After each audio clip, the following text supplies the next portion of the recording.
Bom, hoje o mercado voltou a procurar dólares e a cotação da moeda está em alta. E já na Bolsa, como mostramos há pouco, o Ibovespa B3 opera em queda. Nada muito diferente do que já vinha acontecendo no fim de 2024. Para ajudar a gente a tentar enxergar o que é que deve vir pela frente em 2025, eu converso agora com o Sérgio Vale, economista-chefe da MB Associados. Sérgio, muito boa tarde, muito obrigado pela sua presença ao vivo aqui no Radar.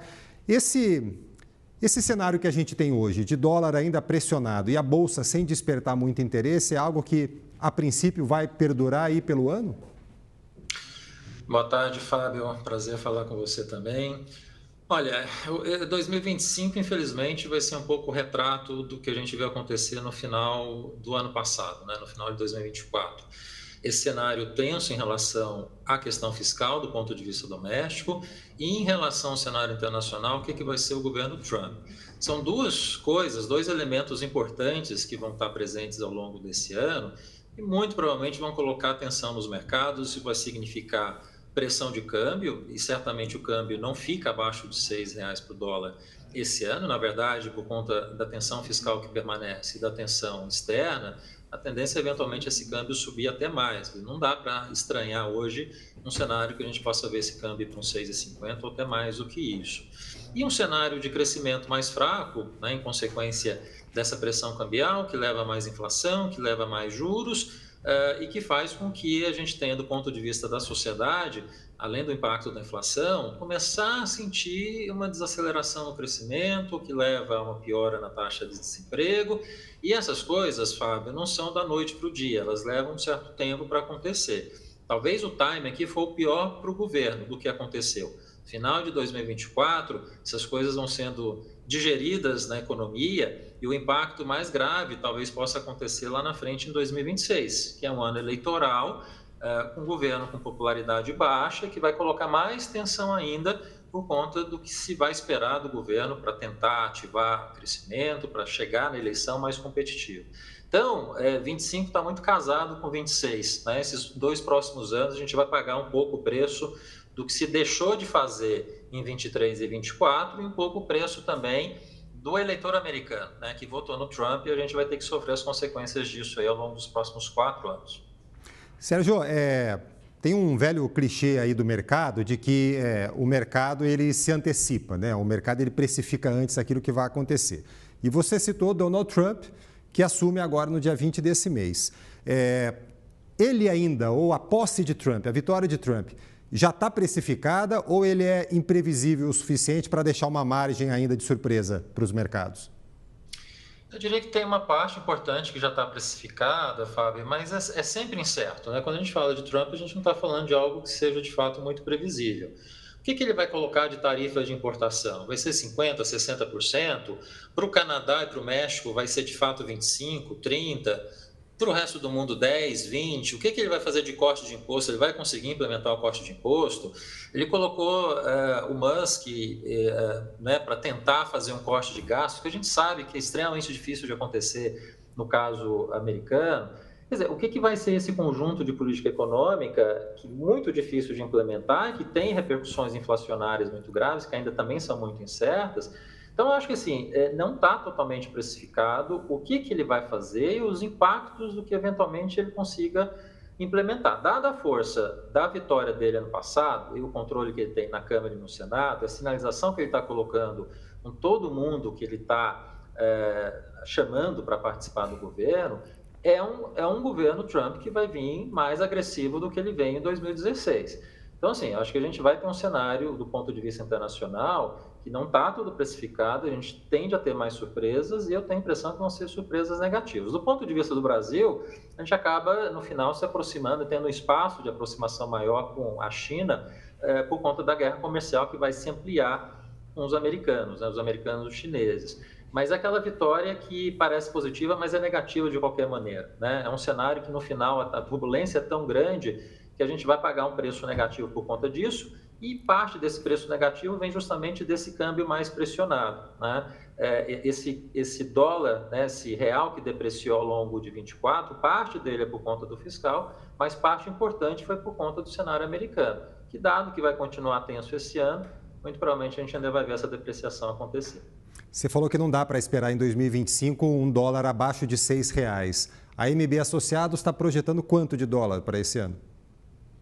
Olha, Fábio, é sempre a pergunta mais difícil de todas, né? É no mínimo 6, mas a gente está caminhando para ter em algum momento desse ano um câmbio que pode chegar assim a 6,50. Né? Quando exatamente isso vai acontecer é sempre muito difícil. Acho que tem alguns gatilhos aqui importantes que a gente vai precisar acompanhar ao longo, especialmente desse primeiro semestre. Um é justamente a eleição americana, né?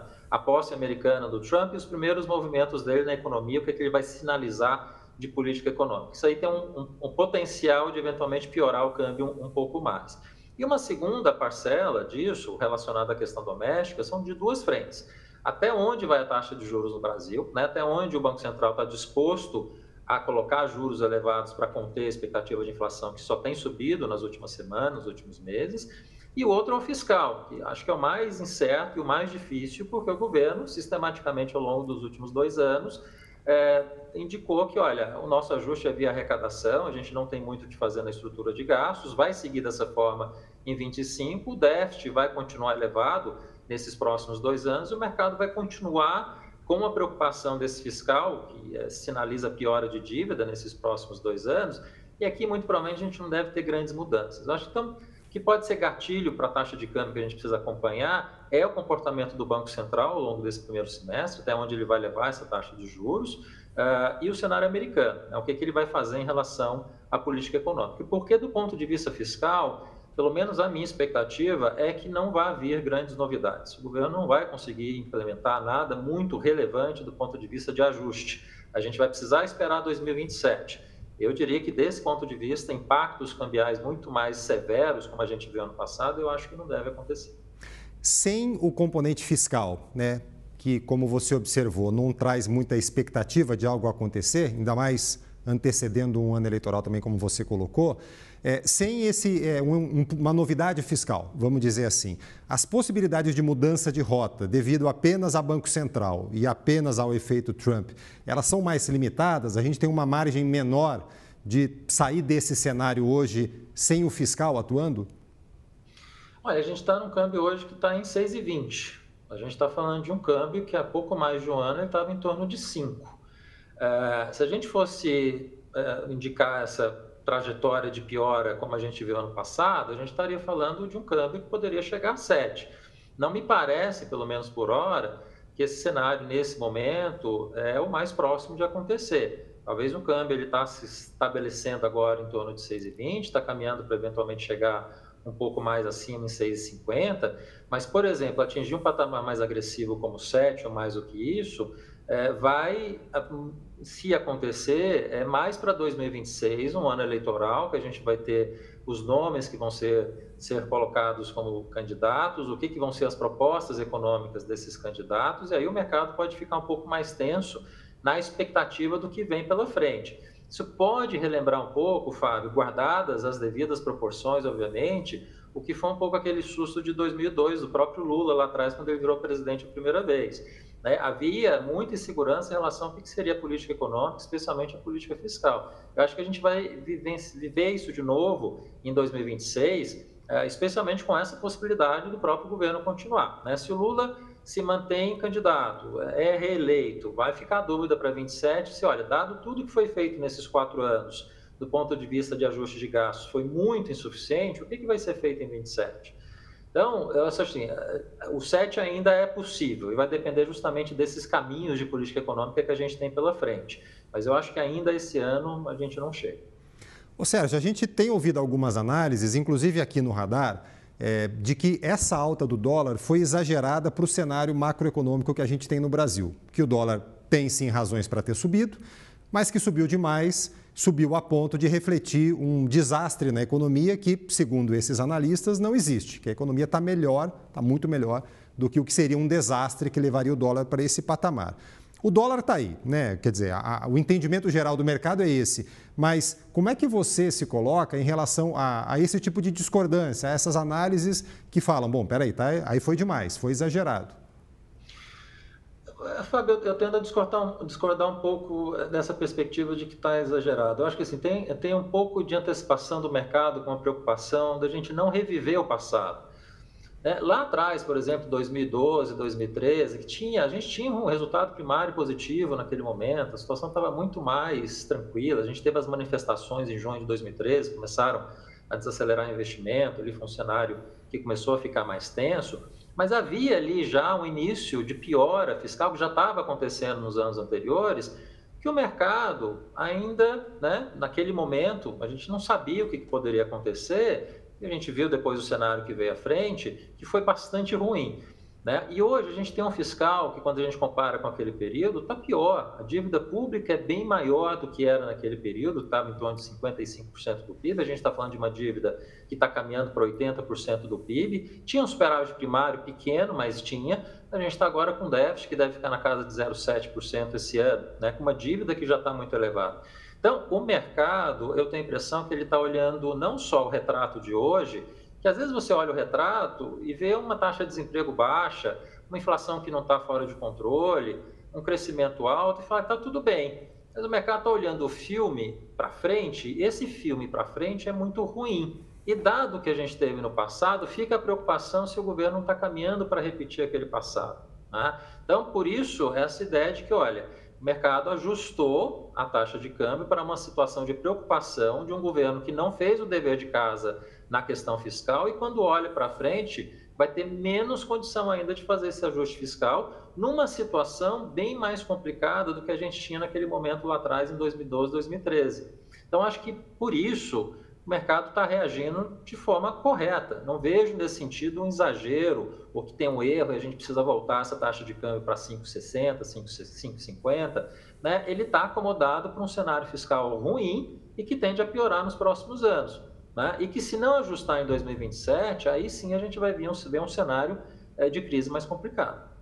E por falar desse olhar para frente também, Sérgio, você citou aí o esfriamento da economia que é esperado desse momento em diante. Pelo Boletim Focus do Banco Central, né, pela mediana, então, dos agentes de mercado, o PIB ficaria ainda em torno de 2%, né, um crescimento ainda em torno de 2% em 2025 e em 2026, o que não chega a ser um baita esfriamento. Existe ainda aí uma incerteza sobre o que vai ser o Banco Central com Gabriel Galípolo, se ele vai esfriar mais ou menos, e aí, eventualmente, essa previsão sobre o PIB pode ser corrigida? O PIB, acho que tem um pouco de insegurança total sempre do mercado ao longo dos últimos anos, por conta dos números que apareciam no início do ano, de uma perspectiva ruim, e que, especialmente nos últimos 3 anos, o crescimento acabava sendo maior. Né? Há essa possibilidade. Será que de novo 25 a gente começa dessa forma? Mercado esperando um número baixo, de repente a gente chega no final do ano com uma surpresa positiva. Né? Eu acho que 2025 tem uma probabilidade menor disso acontecer por várias razões. Né? Uma é o próprio impulso fiscal que a gente viu acontecer com muita intensidade nos últimos 2 anos. Esse impulso fiscal está desacelerando. Por mais que o governo não consiga fazer o ajuste que seja necessário, você não vai ter mais um crescimento muito forte, por exemplo, do Bolsa Família. Então, você vai ter aqui um crescimento de gasto que vai ser um pouco menor do que a gente viu nos últimos 2 anos, e do ponto de vista de pressão de crescimento da política fiscal, esse crescimento vai ser menor. E a taxa de juros, a gente está falando de um choque de juros não trivial. A taxa de juros está subindo com uma força grande agora, tá, uma grande intensidade de aceleração. A dúvida é o ponto final, terminal dessa taxa, eu acho que vai ficar entre 15% e 16%, que é uma taxa suficiente para a gente desacelerar o crescimento para 25%. Qual que é o ponto de alento para esse ano? As commodities, novamente, a gente vai ter uma super safra, vai crescer 7%, 8% esse ano, os preços estão bons, câmbio está muito favorável, então, muito provavelmente, a agropecuária deve crescer em torno de 8% nas contas nacionais e vai ser responsável para a gente conseguir entregar um PIB entre 1,5% e 2%. Não vai ser desastroso, mas vai ser muito difícil a gente repetir os 3%, 3,5% que a gente teve ao longo desses últimos 2 anos. A dúvida que fica é para 26. 26 a gente vai ter esse impacto dos juros elevados ao longo desse ano, um ano eleitoral tenso, e crescimento vai ser esse. Eu tenho a impressão que vai ser ainda menor. Eu estou trabalhando com um número mais próximo de 1%. A gente vai pagar, infelizmente, o preço no crescimento daqui a 2 anos do que está acontecendo agora. Né? Então, assim, eu acho que tem uma desaceleração que a gente vai ver gradualmente acontecer ao longo desses próximos 2 anos, mas eu diria, Fábio, que 2024, provavelmente do ponto de vista do governo Lula, em termos dos grandes números, crescimento, desemprego, muito provavelmente for o melhor ano. Né? A gente vai ver, infelizmente, números piores em 25 e 26.